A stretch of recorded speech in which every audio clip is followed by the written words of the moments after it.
Ladies and gentlemen, grab your pen and paper and write down 3 things you're grateful for. This is OD on Life. Come get high with us.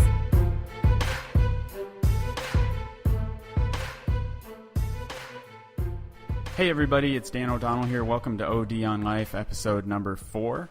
Today, we are very happy to be talking with dating and empowerment coach, Chinh Pham. Hi, Chinh. How you doing? Great. How are you? I'm very good. Thank you for coming on. Awesome. Yeah, I'm just really excited to be here, and I just wanted to thank you for giving me this opportunity to be on your show and to say hi to everyone who is listening to the podcast. You bet. And this is a new podcast, but right from the beginning, when I was just writing notes and thinking about the concept, you were on the very short list of people I wanted to have on here. Awesome. For everybody listening out there, Chinh and I have known each other for, several years, not sure exactly how many. And Chinh has been involved in positiveatmosphere.com as a writer and an administrator on the Positive Thinking Facebook page, and has contributed several of the most popular blog posts that we've ever had there. So consistently, Chinh, what you talk about interests people. So I'm really glad to have you on. Thank you. I'm so honored to hear that. And I've just really enjoyed watching Positive Atmosphere evolve and what you do evolve and you as an individual evolve. And so it's just been such a joy to be on this ride with you. Thank you. Yeah. And that's actually a really good word for what you're doing too right now. You've been involved in several different things in different ways. I know at times I've seen you, what was the Hula thing? You had a name for it. Was it like Hot Hula? Yeah, it was Hot Hula Dance Fitness. Yeah. Basically, dance fitness incorporating Tahitian, Polynesian, Hawaiian dance, and a little bit of hip hop. It's very sexy. It's very high impact, but it's easy on your joints. And, so anyone can do it. It's super fun. And just what I love about it is that it allows women to be sexy, to move their hips, to just really shake what their mama gave them. And I think it's just really empowering, and it goes along the lines of, what I do as a dating coach. So I used to do that. Well, actually, I'm still doing it. I teach about once a week now. Right. Is that sort of, this is just a guess, but it seems to me like that's sort of like a passion hobby. It's not really the core of what you're doing, but it fits well with everything else. Yeah, exactly. It's a hobby. I've danced for the last 25 years, danced and sang. And so lately I've just been bringing that back into, just incorporating that into what I do as a dating coach, because I think, as we evolve our businesses, we really have to incorporate the passions and the talents that we have, because that's really what makes us unique. It makes us memorable too. Right. Yeah, that's something that seems to be a theme through everything you're doing. Whatever particular skill you're helping people with, you seem to help people embrace their greatness. And I think that a lot of people are sort of shy about that. And I know that I've been taught just by culture and mentors and role models, people that I respect, to be very humble. And I still believe in being humble, but I also believe in an inner belief of greatness, and it doesn't mean you're better than other people. I believe that everybody has that seed of greatness in them, and I think it's great that you're helping them water that seed, bring it out. Yeah, absolutely. I love that you mentioned that, because being Asian, and also, I wasn't even born in the US. I was actually born in Vietnam, and I came here when I was 4. My family immigrated. And so we were already, this is a foreign land for us. And my parents raised me to avoid conflict, to avoid standing out, and really just blend in and do what everybody else was doing. And also, not to be very, outwardly confident. They were always just be very humble. And so, becoming a coach and helping women really, embrace their own magnificence and their own awesomeness, all the amazing qualities that they have. It's been it's definitely been a process for me, in first having to embrace my own amazing qualities and really owning those things too. So it was definitely like a shift of having to change that mindset around, and truly believing is like, if you don't own how awesome you are, the world can't see that. Right. And it's not about like shoving it down people's throats or about being conceited or making other people feel bad, but it's like when you step up to your greatness, then the people around you, like, it gives people permission around you to do the same. You're a role model. You're showing them. Yeah. You're like a light. Yeah. Literally, yeah. You're leading by example. And, exactly. It's funny how conflicted, I mean, you mentioned coming from Asia. I remember my high school football coach in the U.S. Telling us that if the press ever asked us anything after a football game, he wanted us to just say, "I'm just happy to be here." And of course, that was to have you avoid saying something really stupid, which a 16 to 18-year-old, testosterone fueled male can definitely do. And some of our guys did say some really dumb things, but even if they asked you, like, how do you feel? Like, because of course they're going to talk to whoever either had the best or worst performance, right? If you just had the game of your life, you're supposed to just say, "I'm just happy to be here." So that's been kind of conditioned into both of us and a lot of other people out there. I know when we play the game that I'm working on, Better Me, there are some cards in there that make you sort of brag, basically. It'll say, like, what is a past accomplishment that you are very proud of, or what is one of your greatest strengths? And those are always the cards that make me feel a little uncomfortable. So it's kind of it's shined a light on that for me, that, wow, I'm really hesitant sometimes and you don't want to come across as arrogant or anything, but I think there's a nice area in the middle, Yeah. Yeah. Absolutely. Love that. That's brilliant. Those are really great questions. And so I know it's funny because I sent you an outline of things we might cover, and none of what we're talking about so far is on there. But I think I warned you, this thing can go all over the place, right? No worries. So you're a dating empowerment coach, and you mentioned that you do work with both men and women. And so what are some things that you help people with? I mean, let me just say too, I forget to say this sometimes in the beginning of the show, but the goal of this show is to give everybody listening, at least one nugget, something that they can apply to their life. So, if you maybe see a recurring theme and things that you help people with and can give a couple tips on that, that would be awesome too. Yeah, absolutely. Absolutely. Some of the major things that we work on, it's really about working on the inner game. Mm-hmm. And for single women and single men, there is this mentality that being single, like, it's shameful to be single, that there's something wrong with you. And so right off the bat, I just blow that misbelief out of the water, because if you're going to feel bad about being single, then that's going to lead to this mentality that there's something wrong with you, number one, which there isn't. There is nothing wrong with each and every one of us. And secondly, it's going to kind of lead that person to want to settle in their relationships.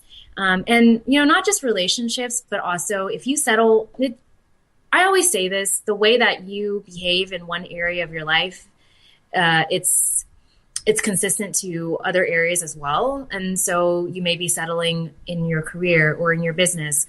You may not be pushing yourself as much if you're settling in one area. And so I always say that, number one, there's nothing wrong with being single. It's really like you love yourself enough, and you believe in your self-worth enough so that you don't end up settling and you don't just say yes to any person that you date.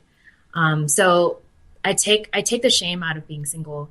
Another theme that I just mentioned kind of briefly right there is your self-worth. And a lot of the women that come to me, they have experienced a lot. They've experienced a lot of heartache, and we all have, right? And so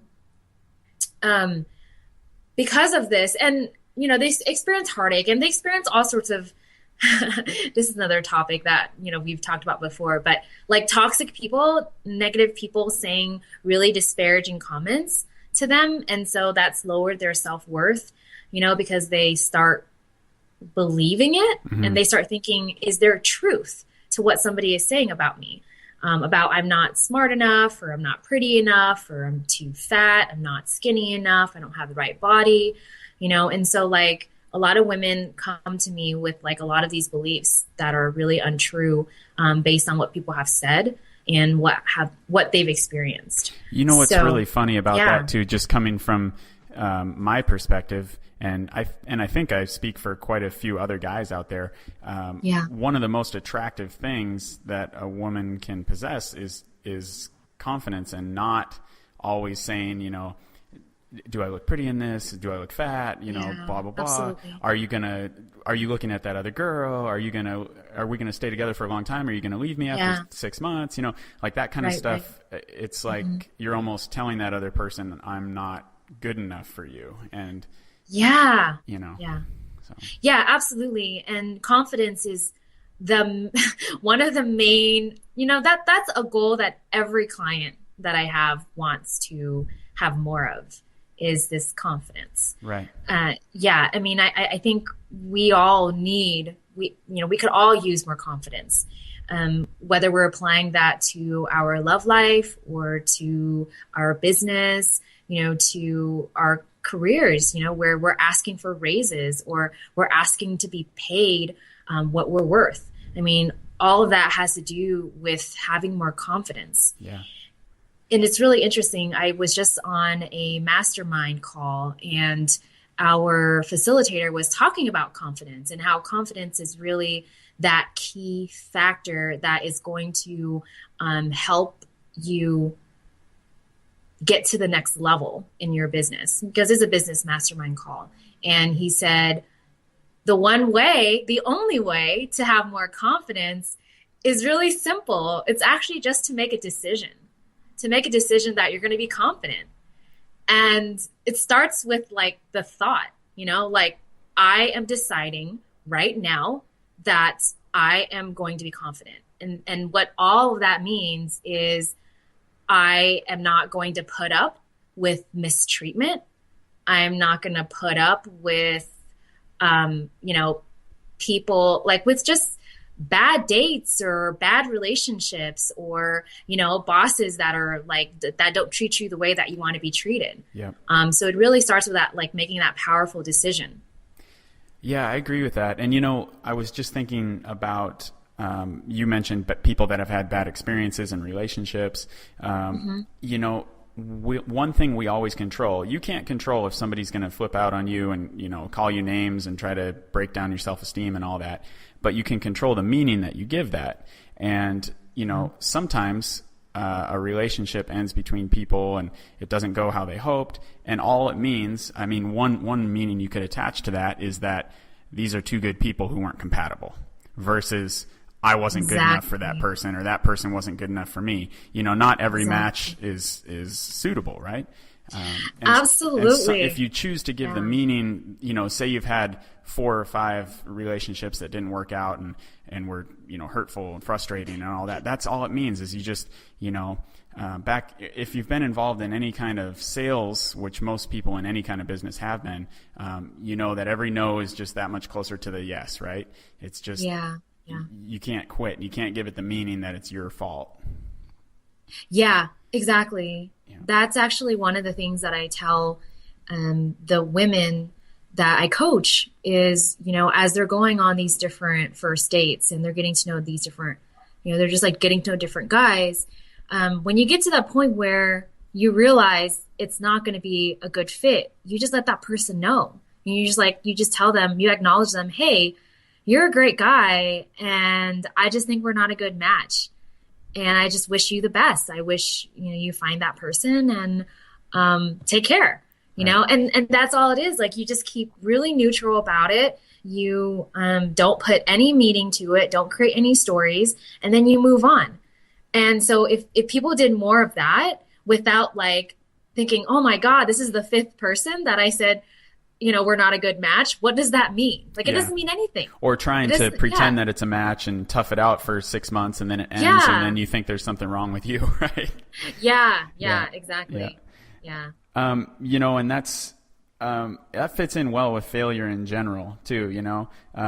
If you haven't quit, you haven't failed. I mean, of course, every relationship's not going to work. Every business isn't going to work. But, in the game of life, like you and I are still in the first half, and it doesn't stop until the clock stops. We've all got time to make adjustments, learn from things that didn't go how we wanted them to go, and improve. Yeah. Oh my gosh. I mean, failure. There is just so much good stuff to be said about that. Failure in business, in life, in career, and in relationships. And I really don't think you can succeed until you fail. And if you're not failing, then you're not taking enough risks.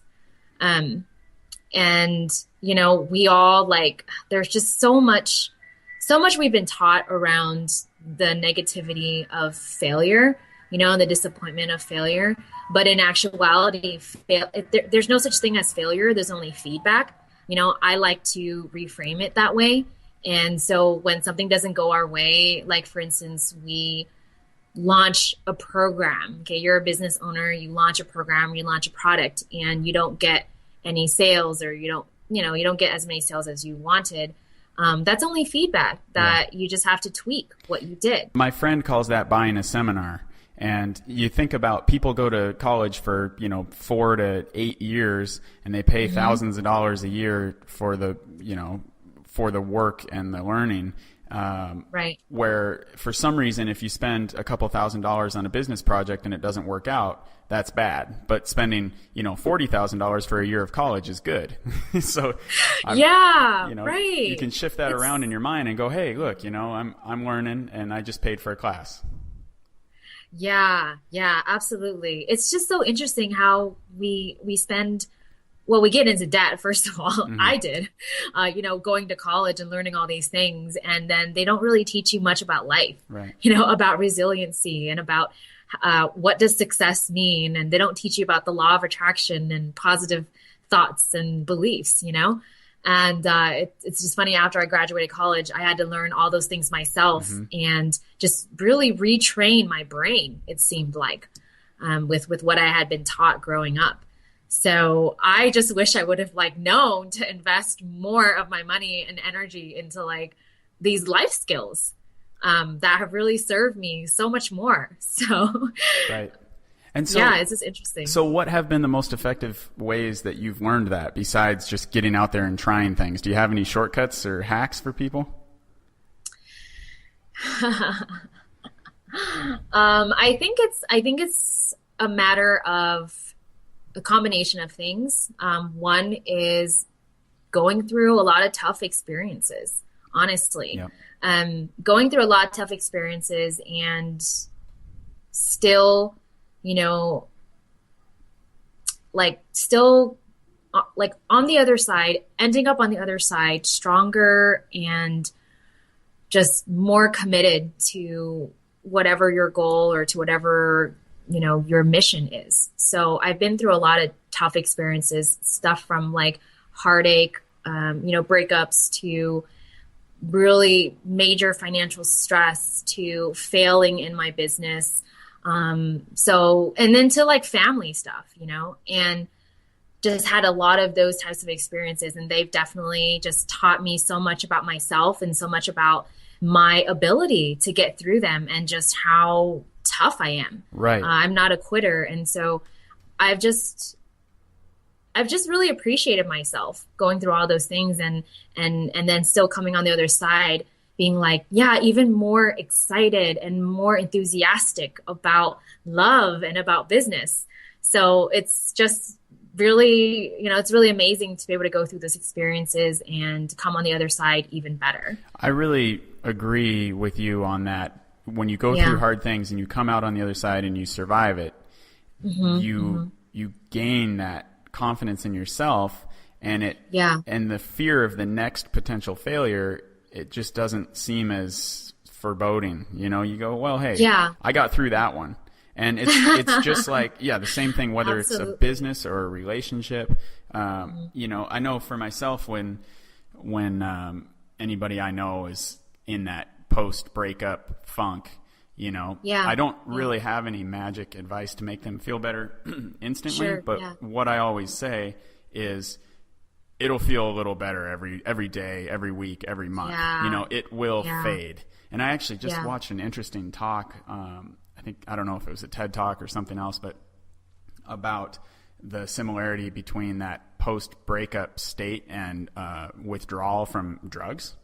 Because you're getting these different drugs that your own body produces when you're in all these Right. pleasurable experiences. And I don't know, I'm not a chemist, I'm not a neurologist, but oxytocin and all these kind of different great drugs. Yeah. And when that's gone, you are in withdrawal.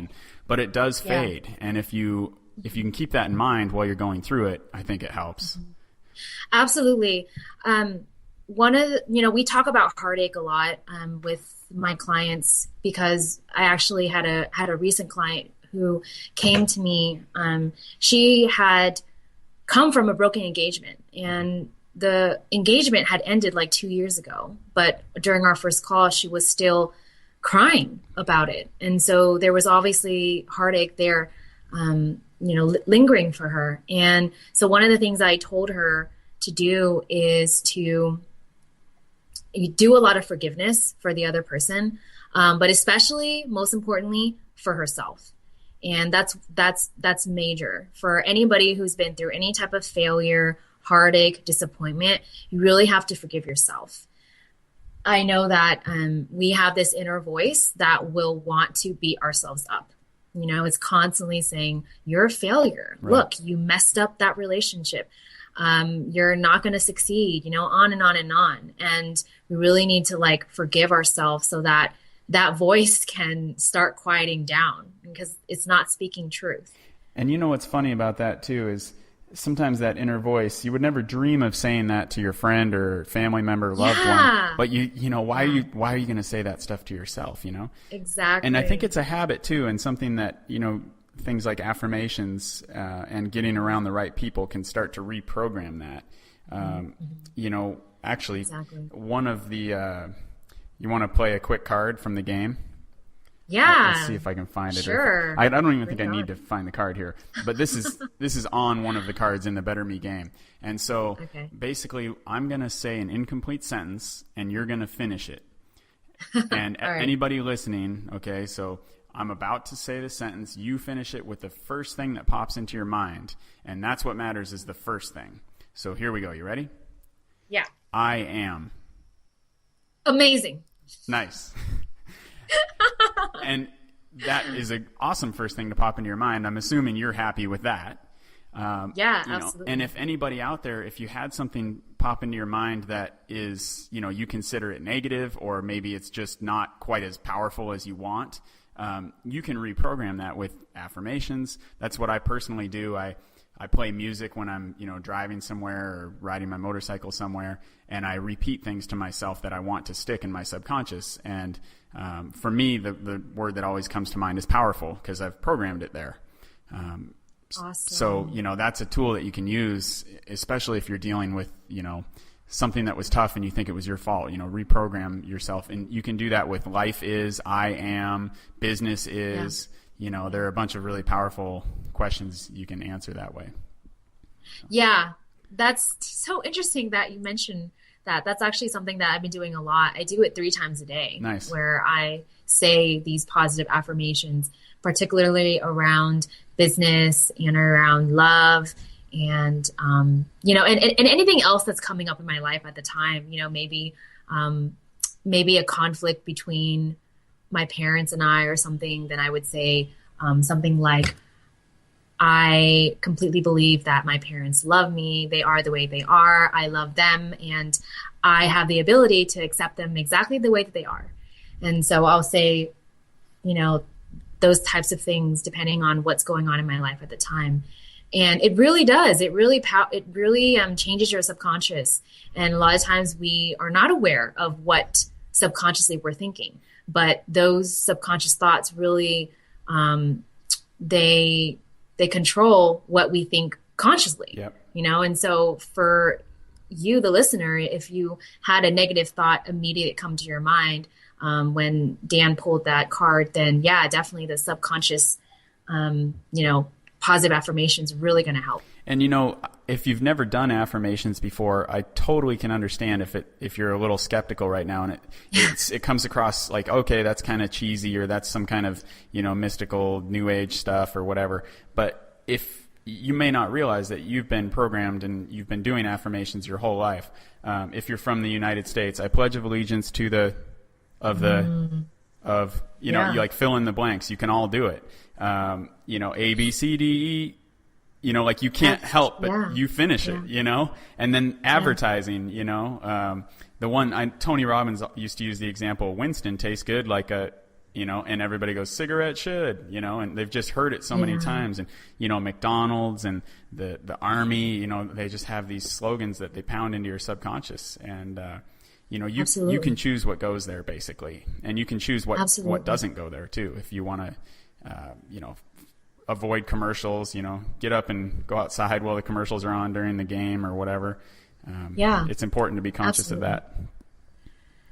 Yeah. Yeah, it's really important to be conscious of the information that you allow into your space, the input that you get. And that includes, news, media, what you read, the people around you, especially.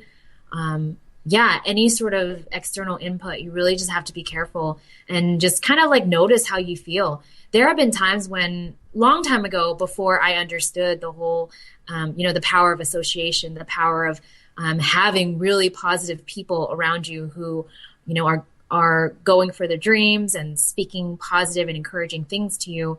Before I realized all of that, I had some friends that were, not particularly positive, and so I just noticed, after having a conversation with them, how would I feel? Yeah. Did I feel empowered and feel even more excited about life? Or did I feel like more doubtful and more fearful?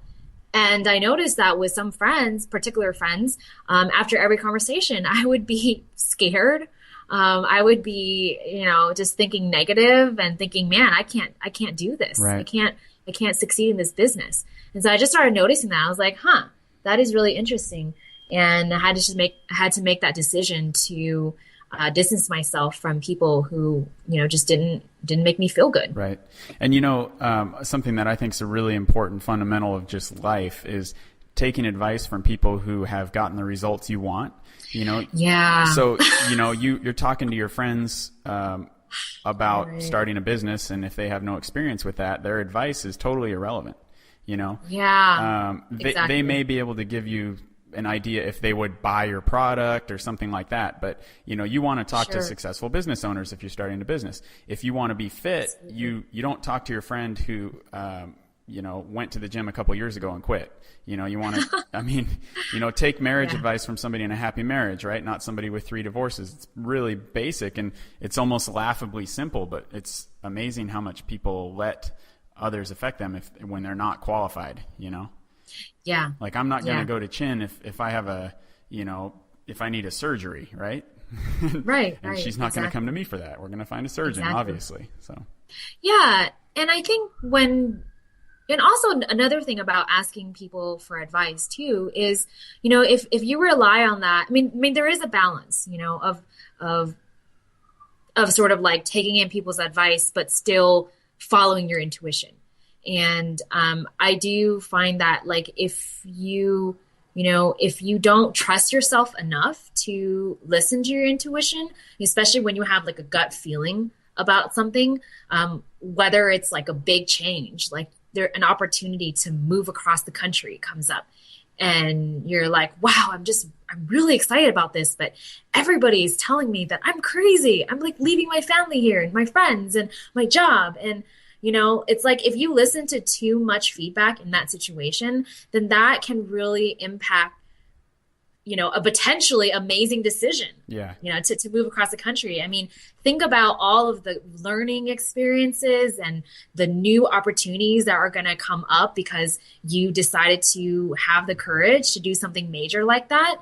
So, there's definitely a balance between listening too much to people's opinions right. too. And something that's helped me out a lot with anything that involves risk or uncertainty is consider the worst case scenario. Like say that you're going to move from California to, I don't know, Philadelphia, right? What's the worst case scenario? You move back to California if it was the wrong decision, right? I mean, maybe you would have to get a different job than the one you had when you left, or, there would be you might live in a different building or home or whatever. But I mean, come on, California is going to be there if you want to go back. And, it's like in my own life right now, I'm over here in Thailand and everything's going well. And if that changes for some reason, I'll leave, it's no big deal. Absolutely. So far I've been here during a coup and now there's a new prime minister and Wow.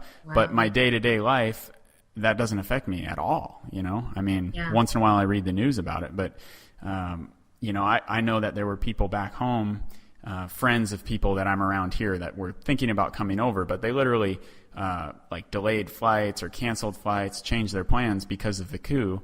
And it just hasn't affected us here at all. It became literally a joke when the coup first happened that, when we saw our friends and stuff, oh, how you doing? How's it going with the coup? Cause that's what everybody back home was sending us emails. Are you okay? And, their heart was in the right place. But I mean, right. Literally there's some demonstrations in Bangkok and I don't know, things get blown out of proportion. And of course the news sensationalizes everything because their job is to sell advertisements and sell papers and, the other thing too, when you're taking advice, say relocating, like you mentioned, you have to think about the motivation of the people giving you advice too. If it's somebody that loves you and wants you to be a 10-minute drive from them, they're a little bit biased, and that's great. It's great that they love you and they want you to be close, but you might just take that in mind when you're listening to their advice about whether or not you should move, so.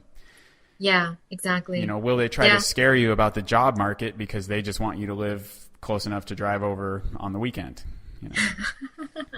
Yes, you were telling my life stories. Yeah. And I actually really love what you said earlier about asking yourself, what's the worst case scenario? That is definitely a technique that really helps deal with fear.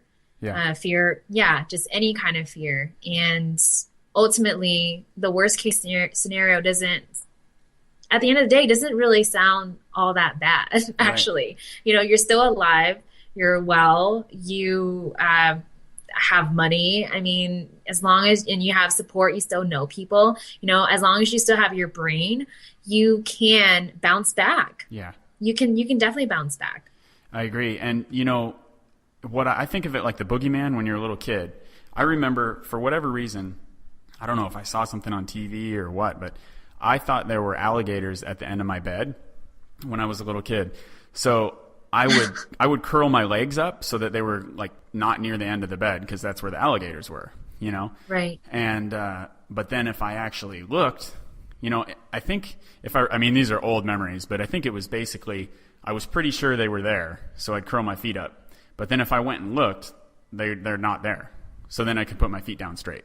And if I, and my dad, I'm trying to remember what animal it was. I think it was gorillas. He used to tell me, or maybe it was apes. I don't know. I think it was apes. Apes only live in Africa. Because for some reason I got scared of gorillas.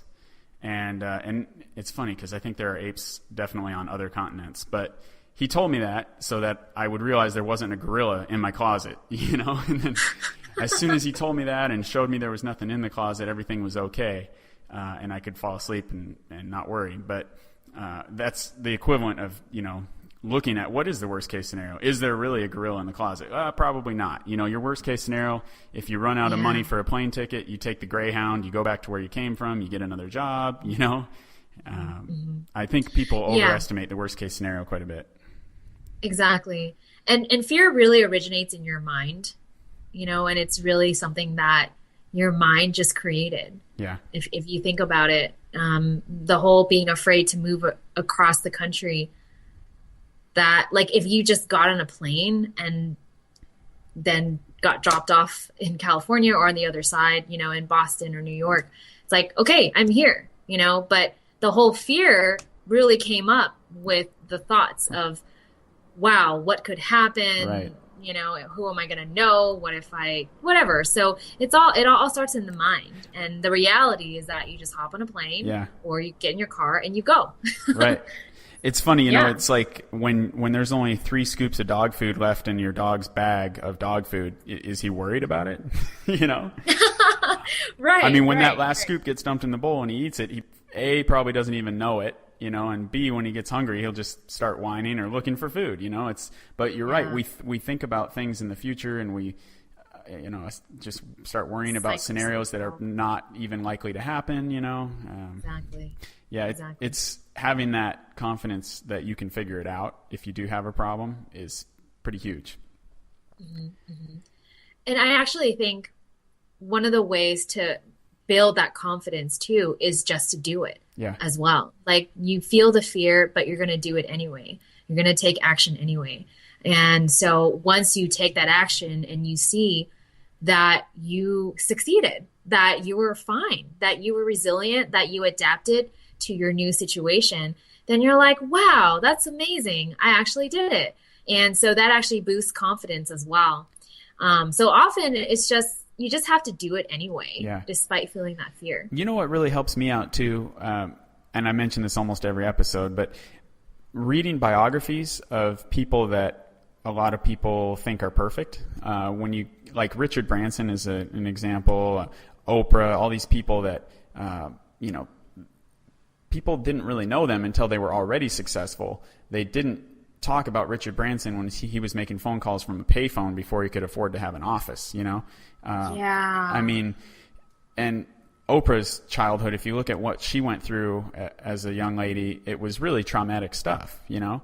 And when you realize that these, you know, like Steve Jobs is another one now, he's become this legend, but he suffered depression. Abraham Lincoln, the same way. You know, Abraham Lincoln lost a ton of elections, and I don't remember the details, but he actually, a guy that he lost an election to later took his, I can't remember if it was his fiance or if it was just a girlfriend but you know, I mean, he went through some really tough stuff, and these people didn't just ride an escalator to success, you know? So once you know that, you go, hey, okay, I'm going through similar stuff. It's all right. You know, it doesn't mean I can't be great or I can't succeed. It's just, you know, just keep taking steps and learn, you know, when you don't have the results you want, learn from it and adjust your strategy, seek out other people who have been successful and try to learn from what they do. So, yeah. I love that you said that, because we do tend to compare ourselves to people who we want to be like, people who are successful, who have the life and the business that we want. But we forget that they have struggled, you know, they've been there, they failed, they sucked at first, you know, and we just compare ourselves to the final product. And it's like, no, they earned that. Yeah. They had to go through all of these tough situations and challenges and make it through and learn and grow and get better until they reached the point where they are at now. Yeah. And I bet you, and then they still get challenged every day. I know a lot of my mentors and the teachers that I follow say that they feel fear on a daily basis, you know, but the thing that distinguishes them from just like the average Joe is they take action despite feeling fear. Right. And they see fear as an indication that they are going in the right direction. And so they keep going despite having that fear. They're outside their comfort zone, where they say that's where growth takes place, right? Exactly. You know, I mean, I get the feedback that people like it when we talk about really specific examples. So like, I'll give you one today. I mean, and yesterday actually, regarding this podcast episode, first of all, I had it in my mind for some reason that it was last Tuesday. So I was calling you on Skype last Tuesday. That's great. And then you were confused going, wait, what, why are you calling me? Oh, wait, never mind. Just kidding. You know, it's next week. See you then. And then because I'm in Thailand and like right now it is 10 in the morning on the 10th and it's the PM on the 9th where you are. So, you know, then I've got this in the back of my mind. Wait, am I right about that time conversion? I hope I didn't miss it already. You know, all these thoughts are going through my mind. And I've learned to not give them a lot of weight. That's normal. I think of it like pre-game jitters, you know? And literally 5 or 10 minutes before I called you, I couldn't really sit down. I had to like pace around. I get these nerves every time, every podcast. you know, and I'm thinking, okay, did I send her the questions? All right, what am I going to talk about? Blah, blah, blah. What if I introduce her in a way that she doesn't like? You know, just all this worthless mind chatter. But you just learn to go, yay, that's normal, and I'm not going to worry about that. And, you know, this is my 4th podcast episode, you know, so if this isn't every bit as good as Joe Rogan's episode that he's doing today, it's okay. He's done like 500, you know, and I've done 4. So yeah. I mean, did you hear? Yeah. You were talking earlier, and there was a weird buzz because I accidentally stepped on the headphone jack, or like the audio jack, for the subwoofer that's next to me that I forgot was still on. So when my toe touched the jack, there was this like horrible buzzing, you know, like, hey, that's okay, you know. It's podcast number 4. Next time I'll remember to turn it off. Yeah, I love that you're sharing that, you know, that this whole sense of nervousness and fear happens to everybody. And I have to tell you that, you know, just on Sunday, so just 2 days ago, I was at a conference, and this is a conference, a business training where I'm with my peers. And so they are all people who are at my level or above, or, you know, some of them are just starting out in their business. But so, you know, I do get a little bit nervous. I mean, especially people who are, you know, making a lot of money, or, you know, have more years in business than I do. I sometimes do kind of find myself comparing. And so, but I wanted to be an expert in whatever I was doing, you know? And so that day I wanted to do a little experiment. And that experiment is I want to start videotaping people. I want to film them. I want to show business owners how to be really confident on camera and use videos as a way to increase their impact online, get more clients, make more money. And so, you know, to be honest, I've filmed myself for a really long time, but I've never filmed anybody else. But that Sunday, I just said to myself, you know what? I'm just going to pretend that I've been doing this for a long time. I'm just going to pretend that I'm an expert, right? And so I just believed it. And so I actually got on the microphone in front of everybody. I turned to them, and, you know, I was kind of sharing some of the things, some of my breakthroughs as far as in my business. But then I also said, hey, so I'm doing some free intro videos during the lunch break. So if you'd like to come out and get filmed, then come out. I'm going to do it for free, and I will send you your video via email afterward. And I'd never done something like that before. It was like really hard to just even say it, you know, and I wasn't sure if I was going to even get a good response, right? And so during lunch, I had like all these people. I mean, I filmed 5 people in an hour, which I think is a major accomplishment. But yeah, I had so much fun, and I just went for it, even though I'd never done it before, filming others. And so that was definitely uncomfortable for me. But because I did it anyway, like I was saying earlier, you know, I felt the fear, but I went ahead and did it. At the end of that, I felt so confident in my ability. And I know that this is just like the next thing that I'm going to be doing in regards to video is going to challenge me even more, but it's going to build even more of my confidence. Like, it's going to take that confidence to the next level when it comes to doing video. And, you know, I think it seems to me like the only person risking anything was you, which would be some, you know, embarrassment if nobody showed up, or if you made a video they weren't happy with. But you took away, like, this is how I think of things like this. Ethically, you took away all risk of doing anything unethical, or like, because it's free. So if the video isn't that great, it's not like you're ripping somebody off. You're getting practice, and that's awesome. Yeah, you just, at some point, you just have to get out there and start doing it. You know. Yeah.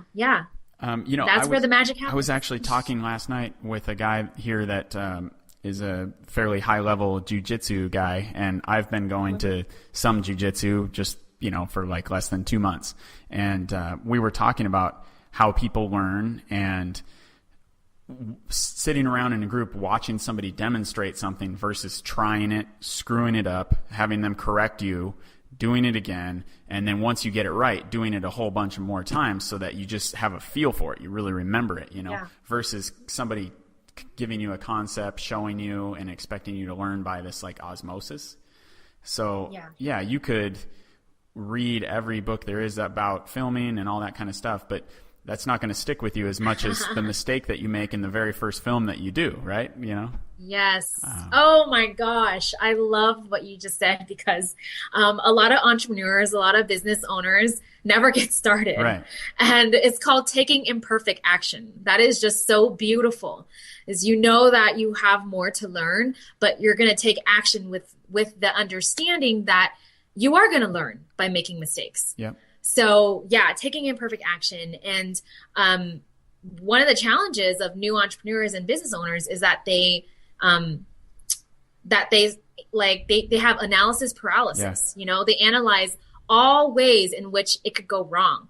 And, actually this can apply to dating and relationships as well. You're analyzing everything that could go wrong, or, how you could say something stupid on a date and then it could just make the guy leave the table and run out of the restaurant. I mean, that's not likely. But, the kind of stories that we conjure up in our minds really just freak ourselves out, that we become paralyzed and we don't even take action. Right.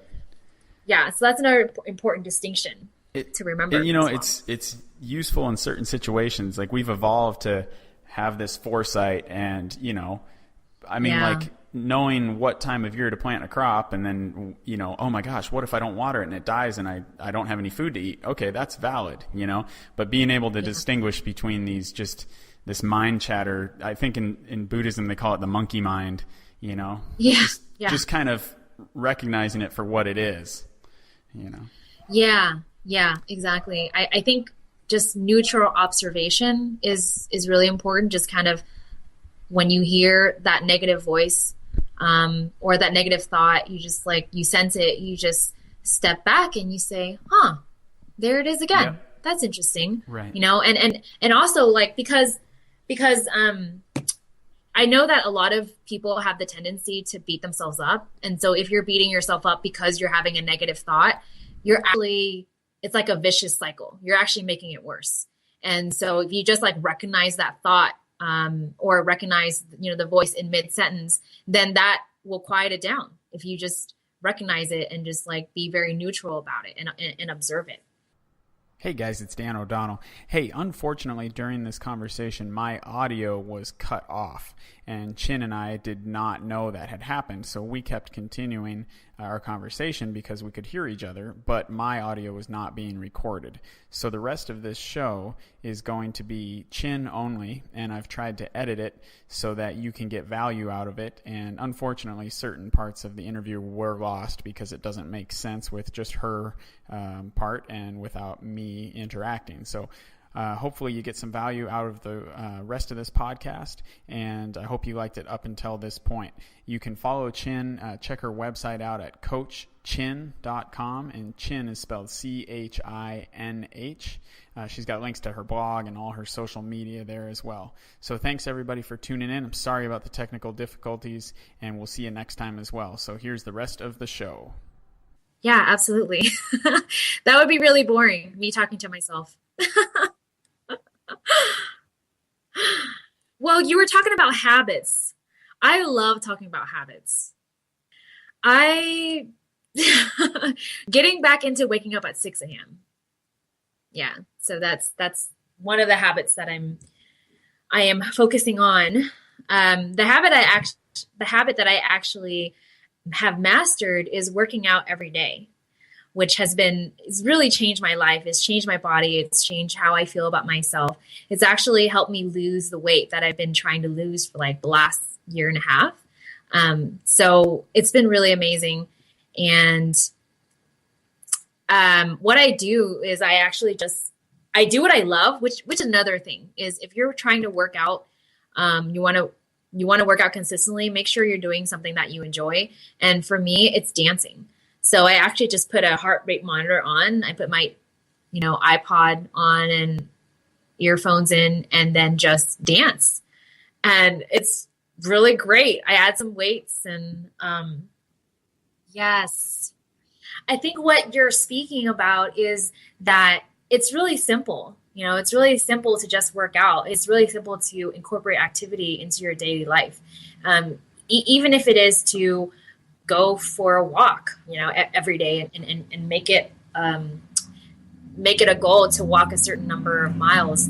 And the other thing is, yeah, just do like, you don't need a lot of equipment. Like, I love that you're saying use water jugs, before we built these crazy concrete gyms, like, we were running around, cavemen, like being chased by animals or chasing animals. And so we didn't need all this like fancy equipment. And I agree, we don't need all that crazy stuff.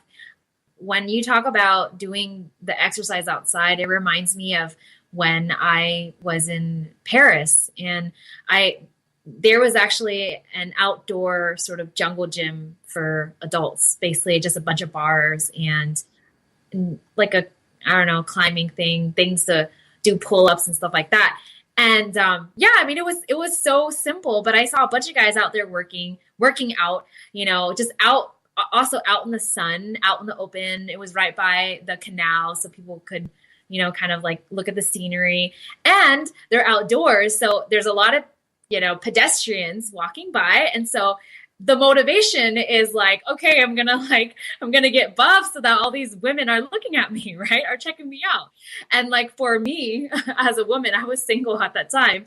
I was like, ooh, what is this? I would kind of stand and kind of look at them and, stalk them a little bit. That was really fun. So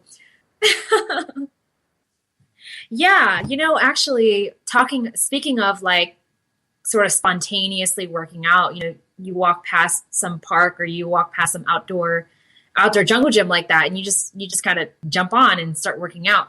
Like, you can incorporate those types of moments all day, whether you're working in an office or you're walking around, like, you can always just kind of like stop and do some squats, or lunges or like push-ups. I mean, just use your body weight. Right. And that's actually the mentality that I used to have, because, I had personal trainers and they would work me out for like an hour to an hour and 20 minutes. And I would be dying. I mean, I'd be sweating and I'd be doing all sorts of weights and my heart rate would go through the roof, and like, I was really muscular. I mean, I didn't really want that kind of body anyway. I mean, I felt really strong, but I ate like crazy. And so then when I started switching it up to like, what if I just did something consistent every single day, at least 20 minutes, how would my body be like? And I realized that the consistency is really the key. That's the secret. And so every day I do it, and I can't believe how easy it is to get back in shape, and get lean. Like, I can't even believe how easy it is, just because I've been consistent every single day. And unrealistic as well. Yeah, because not only does it happen in the world of fitness for men, but absolutely for women, and especially, in the world of like supermodels and Hollywood celebrities. Like, all of those body images, bodies that you see are just unrealistic. It's really unrealistic. And so it's like, if, be careful of comparing yourself to those types of standards. And also just follow the goals that you want to set for yourself. And those goals are not going to look like anybody else, like, because you're unique. Yeah. There's this really great quote, and I wanted to read it earlier, from Thomas Edison, because when he was inventing the light bulb, he failed a lot of times, like I think 10,000 times. And this quote that he said right here is, he said, I have not failed. I've just found 10,000 ways that won't work. And he's referring to inventing the filament for the bulb that would make it light up and, light up for a long period of time. So he had to try like 10,000 different types of filaments before he found one that worked. And it's just incredible that he didn't give up. He didn't give up. And that's why we have the light bulb and electricity. What is a courageous thing that you've done in your life? Yes, there was a really courageous experience. This was a few years ago. I was teaching hot hula, and I had actually moved to Philadelphia from California. And that is my story. Is I grew up in Sacramento, California, and then I had an opportunity to go to Philly. So I did. I up and moved, despite everybody saying I shouldn't. But I got there and I started teaching hot hula at this one gym near my house. And one day, one of the students said, "Hey, I have a news reporter friend who does these special segments on new and exciting fitness or fun activities to do in the city. So I think she would love to come and interview you and film you for a news broadcast."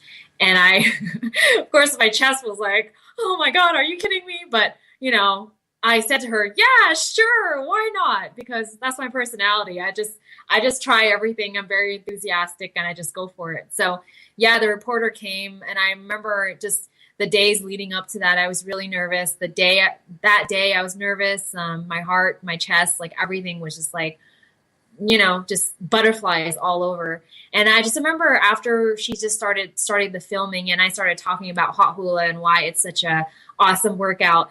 And I just was able to, like, my fears just started going away, through the act of doing it.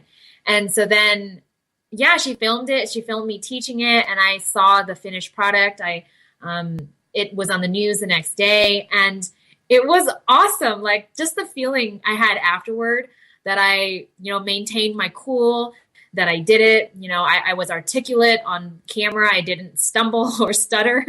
I was just so proud of myself. So yeah, that was definitely something that took a lot of courage for me to do. Or go to my website is coachchin.com, and Chin is spelled CHINH. Yeah, thanks. I guess I'm just not afraid to say what's on my mind and say it in a very powerful way. Sometimes people need to hear the truth.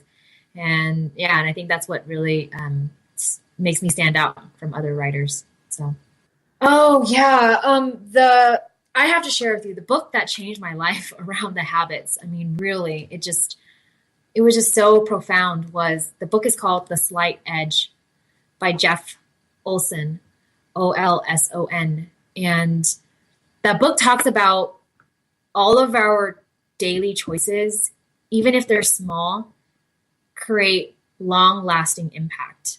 It's like compound interest, he calls it, the compound effect.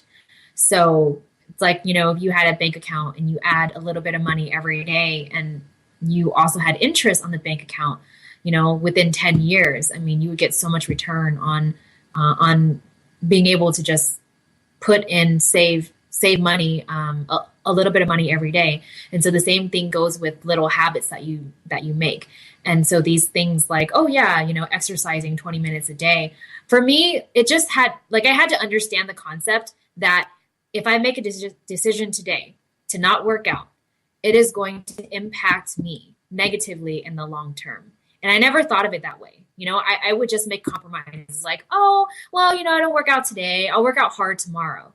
And I just realized that it just never happens, but if you just make that commitment to just do it no matter what, and you just make no excuses, then that does something to your brain. It like rewires your brain so that you just keep going on this path of success instead of making excuses. You just do what you have to do, whether you feel like it or not.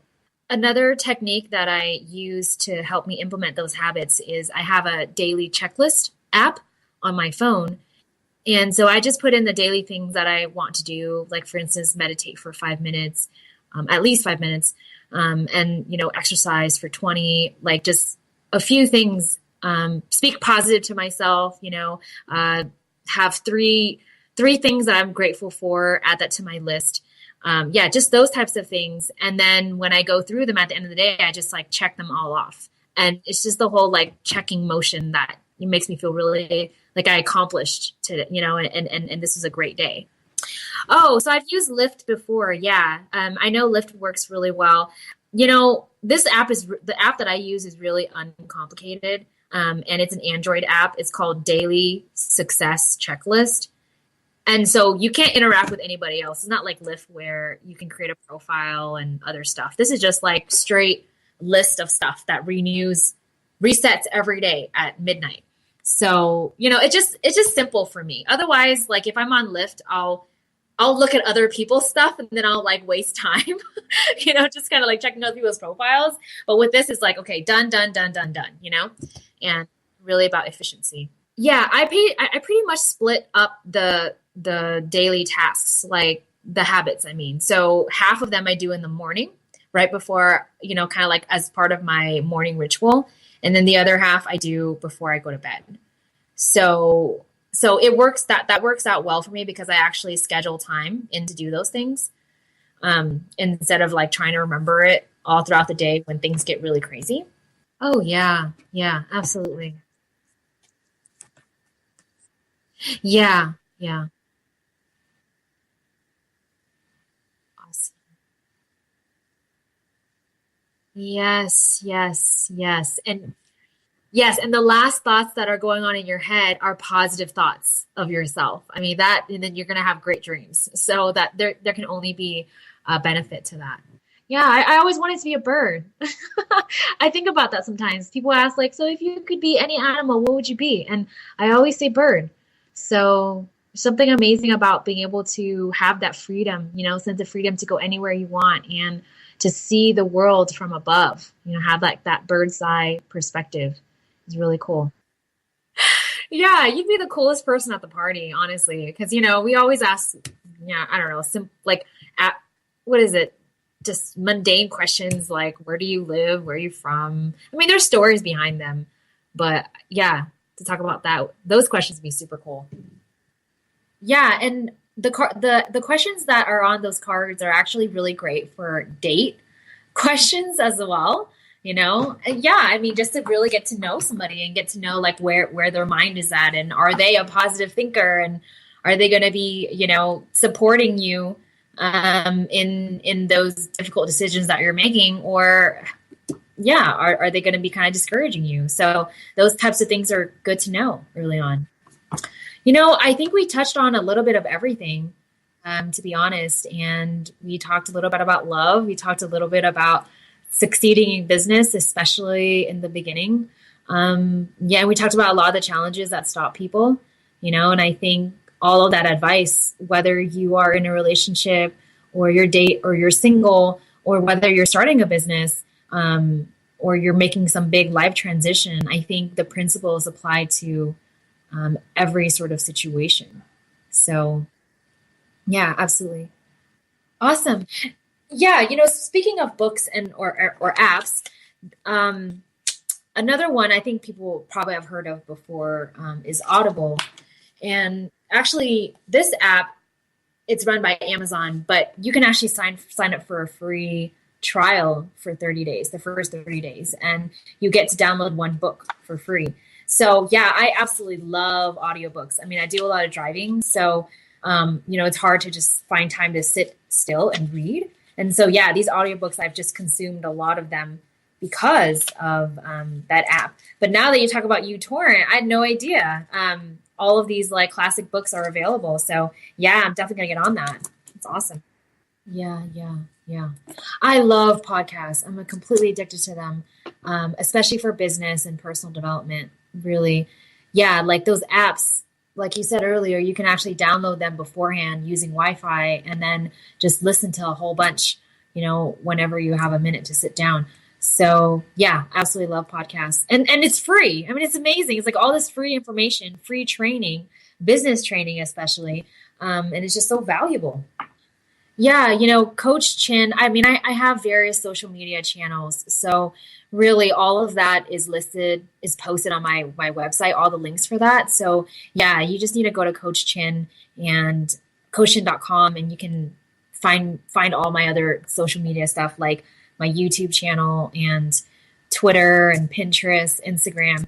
And actually I always forget my handle. That's what it is. My social media handle is basically Coach Chin, one word. So if you just type that into whatever social media you're looking for, then you'll find my profile on there and you can follow me. So yeah, I'd love to interact with you and get to know you more. Thank you. I really appreciate that. Yeah, my coaching program is really fun, super fun for singles, and I do everything from like the inner work to also strategy, how to get out there, how to break the ice, how to bring up, how to like have these conversation starters. Like a lot of the questions that you mentioned in your card deck, your game, I'm actually going to use some of them. I'm going to incorporate some of them and teach my girls and guys, to use some of those questions just to break the ice. So I think those are great. That's so exciting. Yeah, yeah. I didn't know you were doing a Kickstarter. That's awesome. Yeah, absolutely. This was really, really fun. And it's always a joy to be able to get to know some of your folks and just talk to you again, and just talk about life and positivity and success. It's always so great to, to participate with you. You're really awesome. Yeah, thank you. And I will, hopefully I'll talk to you, your folks really again soon, talk to your audience really soon and hope to see some of them on my newsletter. That'll be great to interact with them. So, yay. Thank you, Dan.